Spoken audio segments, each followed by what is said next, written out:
welcome back to Design Hub. I'm Molly, and today I am joined with my fellow apprentice, Harrison. So Harrison, how does it feel being in front of the camera? Horrible.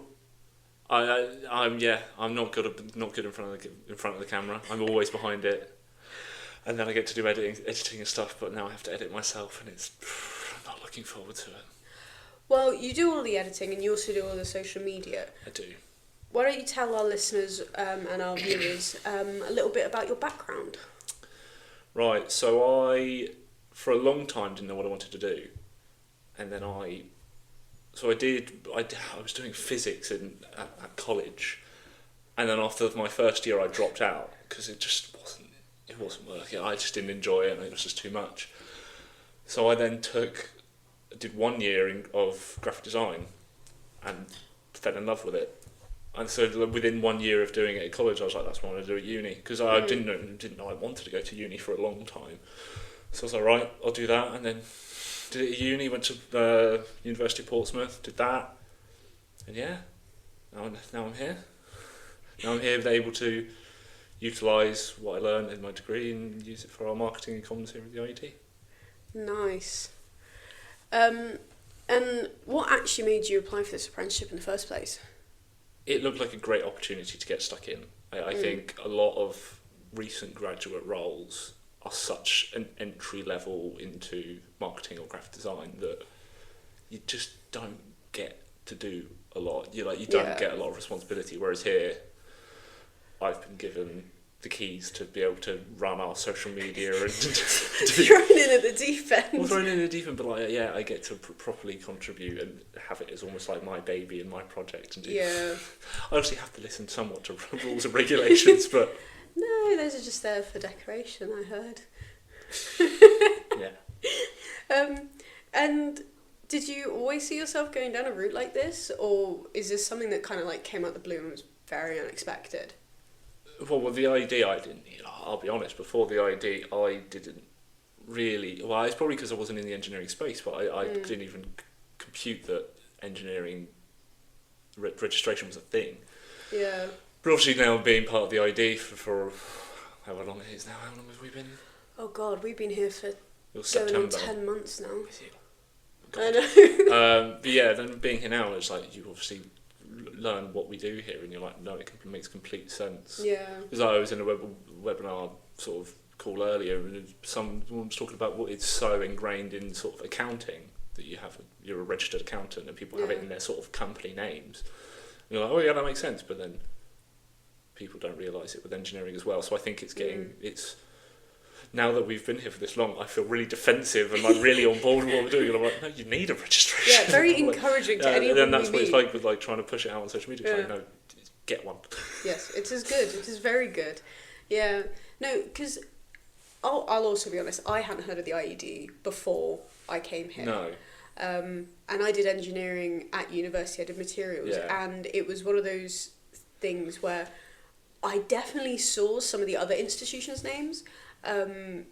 But I had no idea like what relevance it was. I was like, oh, that's nice, and it was kind of like a glancing past. And now I'm like, oh my God, no, this is really important for students. Yeah. Like they got to get on board and start looking at it. Yeah. Because it'd be great for them.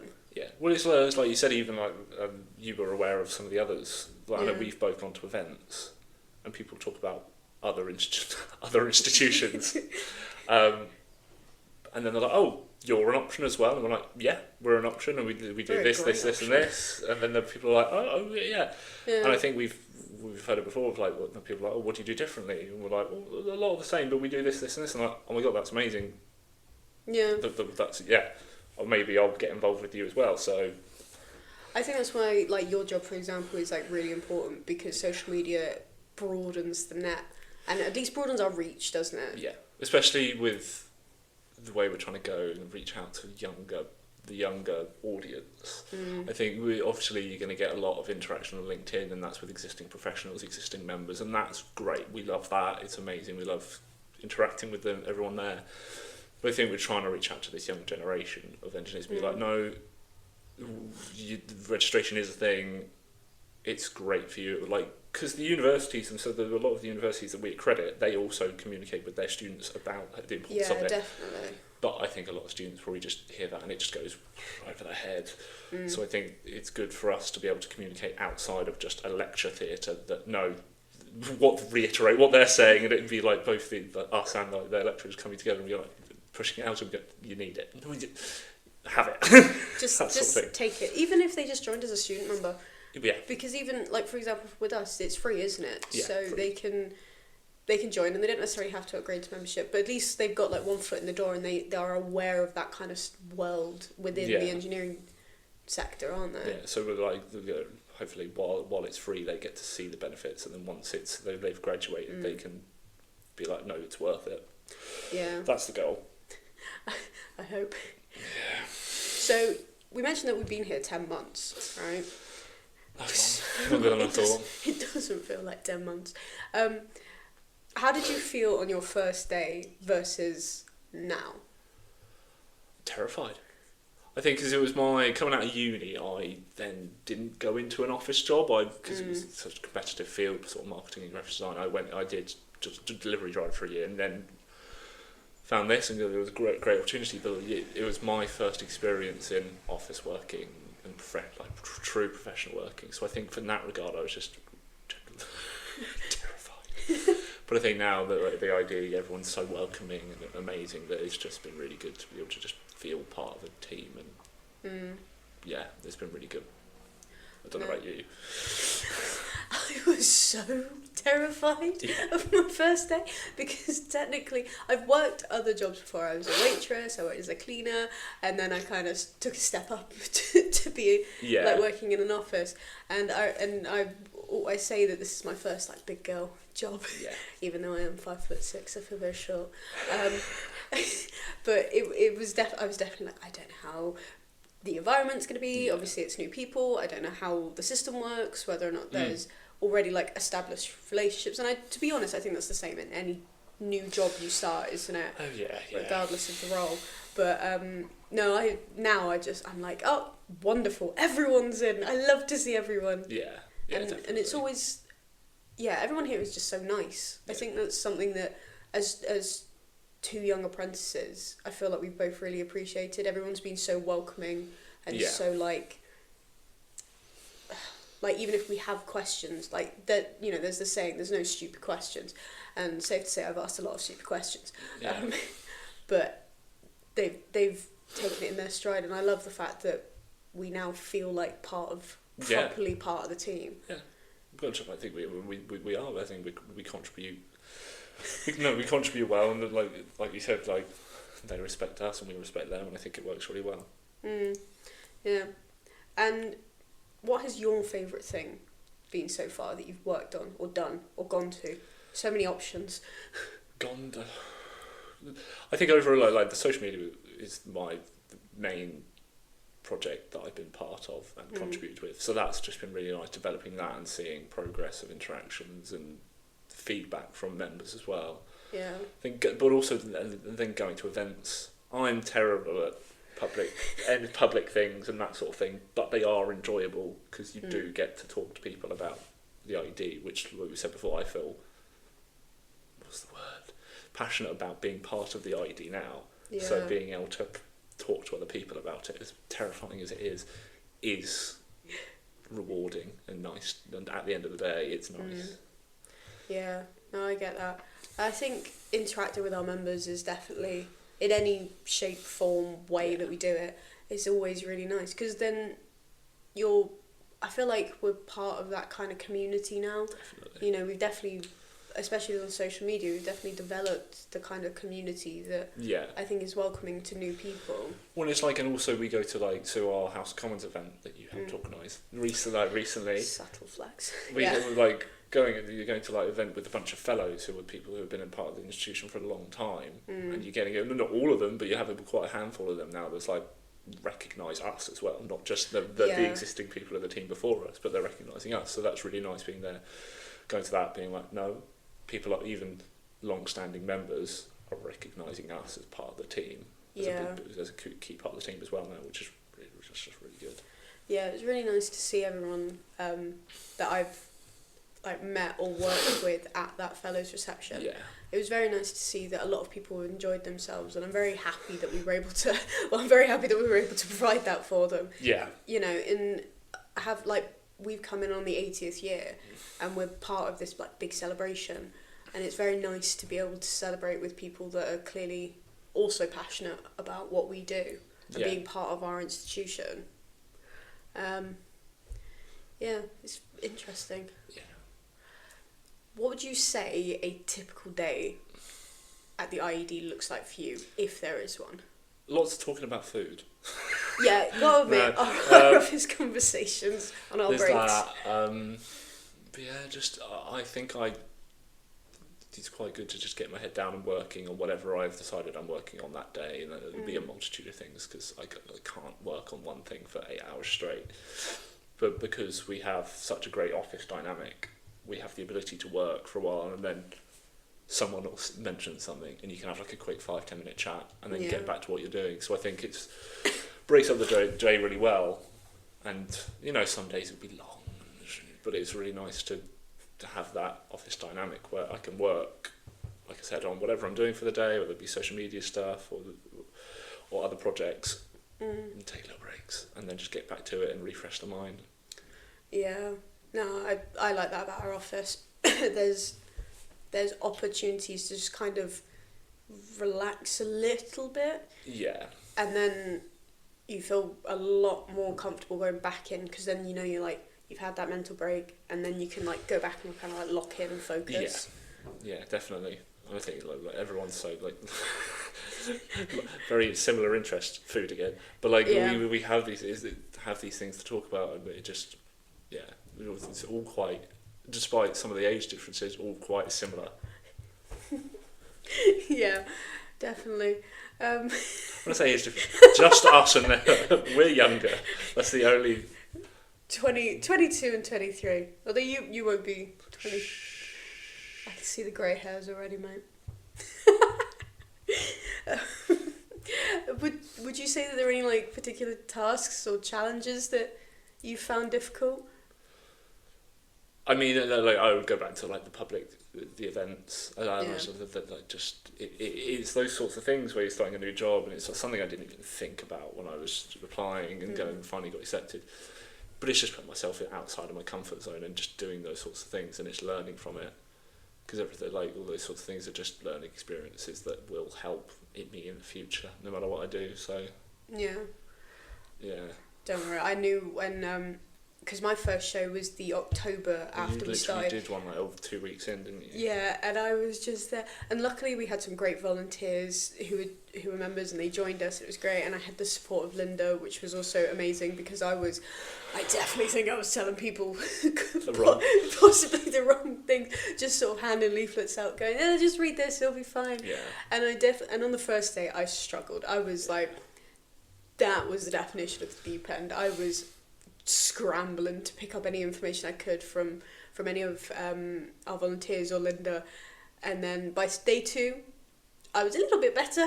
I still was just handing out leaflets and going, read these if you want to read these, or talk to these people.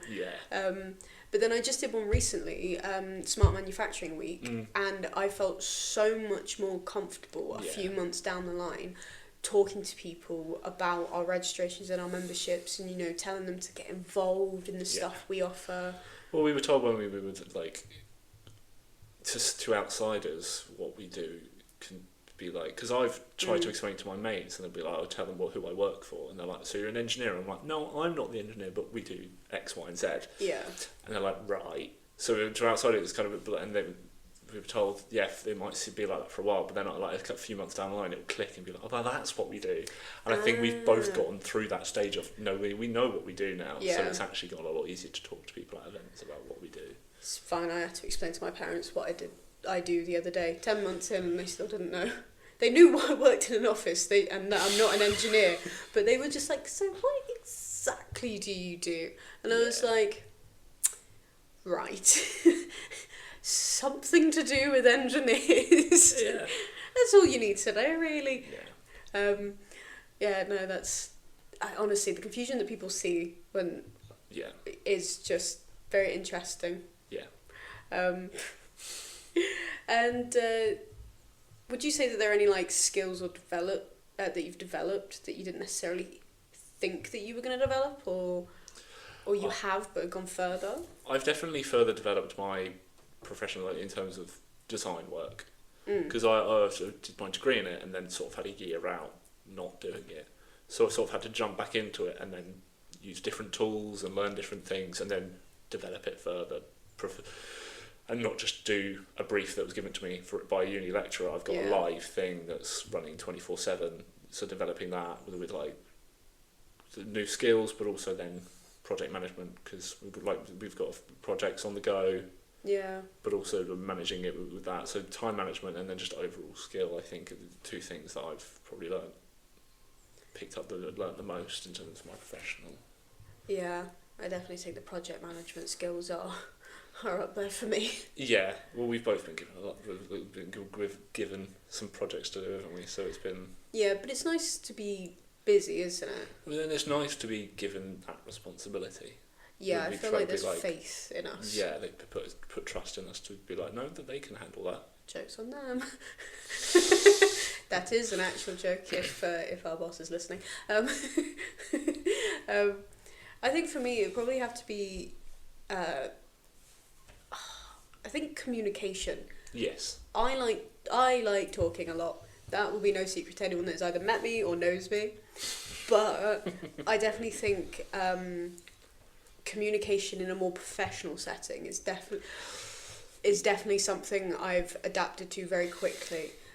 Whether or not that's sending an email or talking to other people. You do like to ask if an email's okay. I do like to ask. Yeah, well, how do I know that please respond when you can, whether or not that sounds pushy? But there's always professional ways of saying everything, isn't there? Even if you want to tell someone to go away, there'll be a professional way of saying it. There'll be a professional way of telling someone to go away. So yeah, I think there's that, but it's like we're saying, just adapting to the professional world. Yeah, I find sending an email is more stressful than talking to someone in person. I'd rather have a phone call. No, I'm the opposite. I just hate phone calls. No, because at least I feel like when you are communicating with someone electronically, you run the risk of them not understanding your tone. Hence why I'm very paranoid about asking, does this sound okay? Yeah, I was like that, and then I just sort of was just like, well, it's the only way to do it. To just rip the band-aid and just send it and just hope for the best. Yeah, no, that's where me and you differ there. Yeah. Can't be doing that. That's honestly how I felt communicating, because you mentioned earlier that I helped with the House of Commons setup, and that's genuinely how I felt. I was like, oh, this feels like I should be fancy and posh. Use my Oxford Commons. Yeah, I know what you mean. Just because it's the House of Commons. It is the House of Commons. And for me, that's something that makes me go, I'm really proud that I was a part of that. Is there anything that you've worked on or you're doing now that makes you go, wow, I'm really proud that I'm a part of it? I think it's just everything we do. I think whatever we put across, and our communication with members, I don't know how much I can say about projects that I'm working on. Like we're doing like a membership things that we can do to benefit members as much as possible. So we got a few projects on the go that one in particular who's working on member benefits and a specific member benefit, and then also things about like trying to work towards getting more student interaction and we might try and go to the students directly and be like, look, what can we do for you? It feels like it'll be progress when it all comes out. It'll be progress in a way of that we would be able to see the benefits. Because I think that's the big thing. If you do something and then it's just there, it can feel a bit empty. But actually being able to put statistics or actual progress to something you've done, that's when you get like a real kicker and a real like sense of satisfaction out of it. Yeah, I'm very excited for a few of our projects to go live. Yeah. Obviously, this podcast was one of them. It was. So it's nice to when we've posted these and then seeing the interaction on them and like the views on them. So that's really satisfying. We'll see how this goes. How many listens and views will we get this time? Do you know what, actually, though? I have had a few people say to me that they've listened or watched our podcast. Yeah. And that well, not only makes me feel embarrassed that they've seen me talk absolute gibberish, because the people at home don't know my 10-minute jumping jack pre-ritual to get the nervous energy. Nerves. Yeah, I get quite nervous. I'm sure all podcast hosts have it. Yes, I would love to see Joe Rogan doing 10 jumping jacks before he sits down. Probably. But no, I do think that this podcast is definitely one of my favourite projects that we've worked on. And not only that, is that I don't know, I just feel like it's quite nice getting insights from people who have been in the industry so long and clearly have experience and and it's another platform for them to share, isn't it? Yeah. Well, yeah, I think it's like especially really great, like the guests we've had so far and who we're trying to get in the future. Yeah. I think they can talk so amazingly and give better probably representation of the idea itself, but then also the engineering world. Yeah. I think like having like Pete Lomas, who's a legend in the field, have him be able to, one, be a member is amazing, but then two, to be able to come onto the podcast and talk about his life and his stories is something that like I messaged my dad. My dad's not an engineer, but I messaged my dad going, do you know this person? He was like, yeah, we talked to him on the podcast today, and that just felt like and he knew who it was, and that just felt like such a cool thing. Yeah. And it feels like we're actually doing something pretty cool. So that's really, Yeah. Now, here's the most important question. Right. Within IED HQ, if you could swap roles with anyone, who would it be? Well, we spoke about this already, didn't we? And I said Marley, because he does nothing all day. Marley's a dog. Yeah, Marley is our office dog before anyone gets worried we're just being mean about our colleagues. Because, to be honest, I'd pick Marley. But it's because I just hearing what everyone else does, and I respect it so much, and I'm just like, I wouldn't want to do that. And the fact that everyone does their job so efficiently, I'm like, fair enough. Yeah, just like I personally couldn't. So that's one reason, but also he does nothing all day. So still talking about Marley. Yeah. Yeah, he was very. Sorry, we're going a bit off topic on this. He was very cuddly. I feel like if on the YouTube version, I might have to put a picture of him up on the screen. If you're on YouTube, this is what Marley looks like. Harrison, I hope you've edited that in. I'll try my best. But no, he's so cute. He's an old beagle. He turns 14 this year, and we love him. I know. Respectfully, he looks 14. Yeah. Although he does also remind me of just an old man. Yeah, well, he is. He is. Yeah, but have you seen how quickly he runs when you offer him a biscuit? Meow. Yeah, but that's any animal, surely. I mean... I've seen him move. I love him. Yeah. He is a very... But I'd have his job. Yeah, he just sleeps by a radiator all day. Yeah. And then we'll just totter about asking for treats and pets. I'll take the treats. I'm not too keen on the whole pet thing. Now that very important question's out of the way. The key stuff. Yeah. What are you most looking forward to in like the next few months of your apprenticeship, or just your role as a whole? To see where the project, we're getting to a stage now where we've had our projects for a while, so getting them across the line and seeing that get more finished. I think also, we haven't spoken about it yet, but our actual apprenticeship work itself.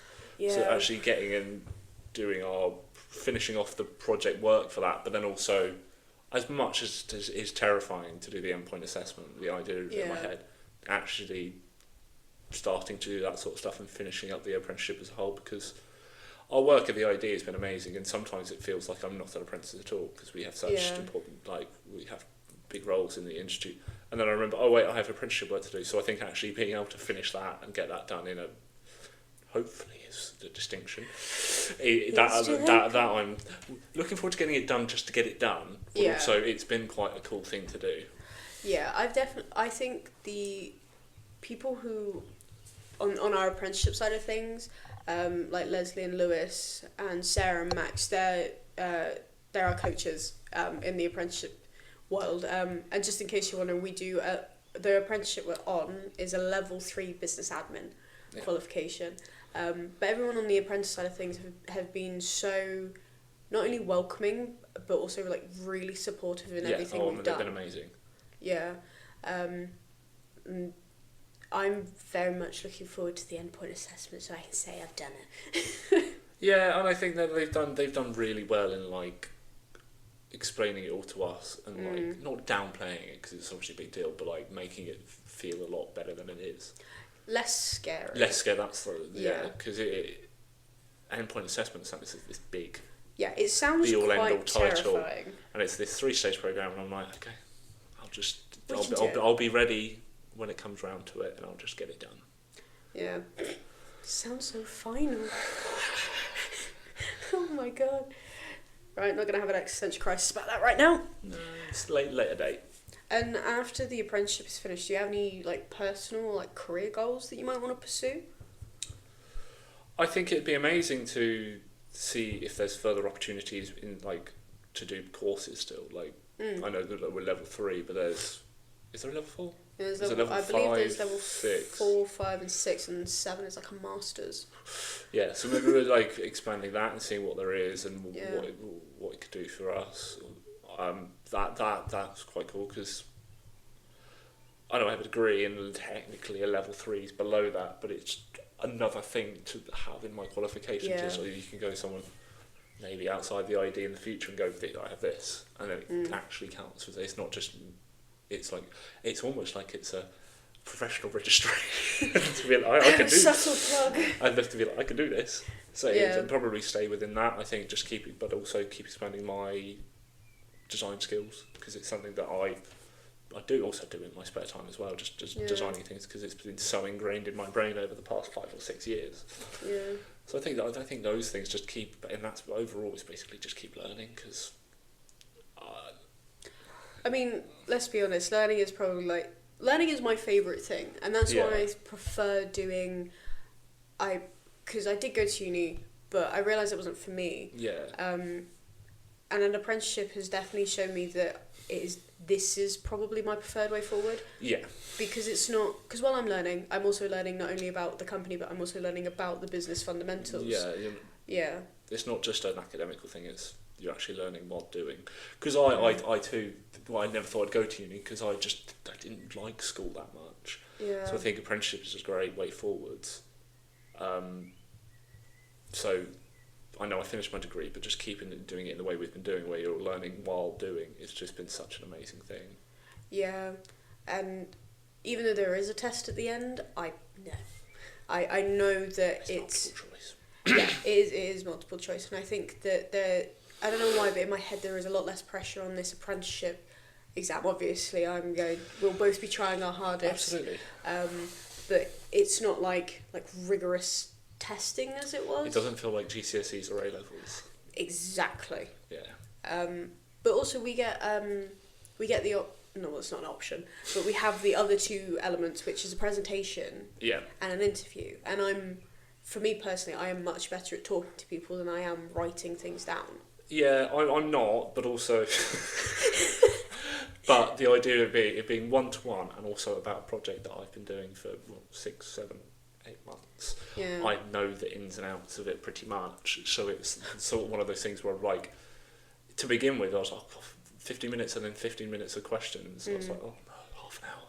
But then I was like, you might have to try and stop me from talking about it because they'll just ask a question and I'll just be able to just ramble on about it for quite a while. Yeah. So it doesn't feel that bad anymore. The other thing is that I have no doubt that they will ask questions about our company itself and about the registration and membership side. And because we've gone to those shows, we've got the experience to talk about professional registrations and memberships. Yeah. So we have that kind of well, when I say insider knowledge, I hope I know what I'm talking about. There's also when we've been in those sessions, we go to Dextra, and all the other people on our course work for Dextra, and that's obviously a private company that's main thing is about earning as much money as possible. So it's been, from our side of things, I know we've been the students in the apprenticeship thing, but we've been teaching both the other students in Dextra but also the course leaders about charity side of things, being that third party, because they used to just being private where you're earning as much as possible, and ours is no. We don't make money.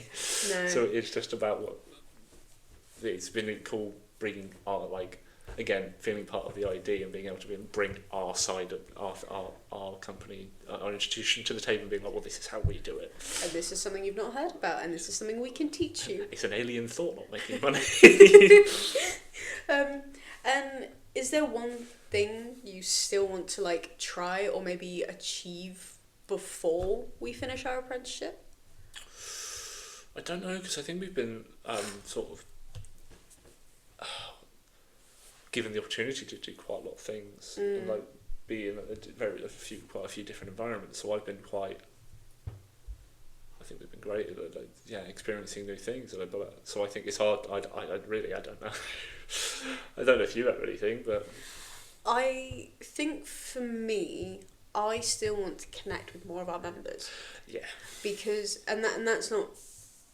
I want to connect with them because I find people very interesting. Yeah. I love hearing about how they got started in their industry, their experiences, what they're working on. Yeah. Even if I don't like necessarily fully understand it, I mean, I have a background loosely in engineering. Yeah. So I understand the very basics.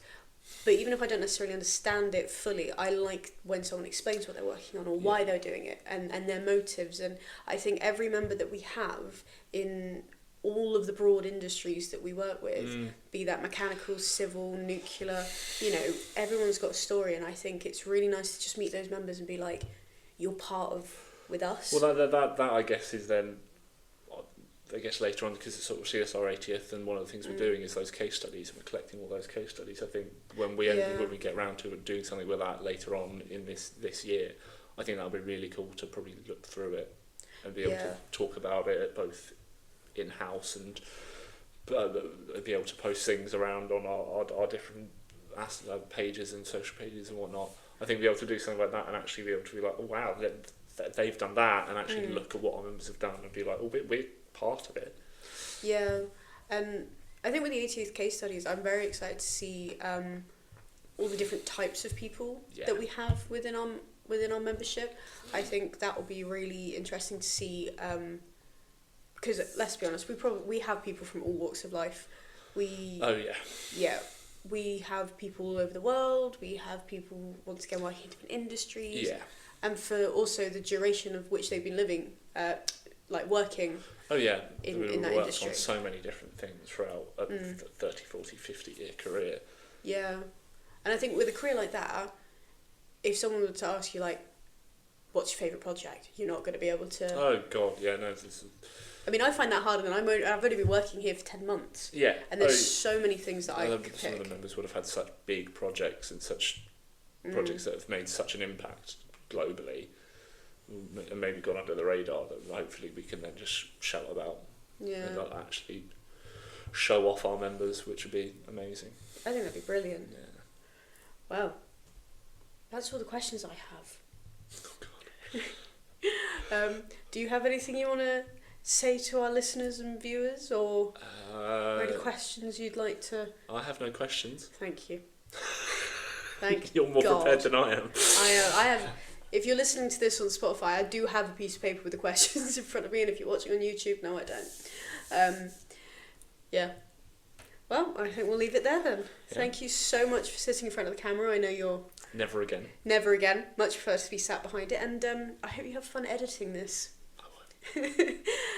Once again, thank you for listening, and follow us on our social medias. Now you know who they're run by. Facebook, Instagram, LinkedIn, and we have many more. Until next time, bye.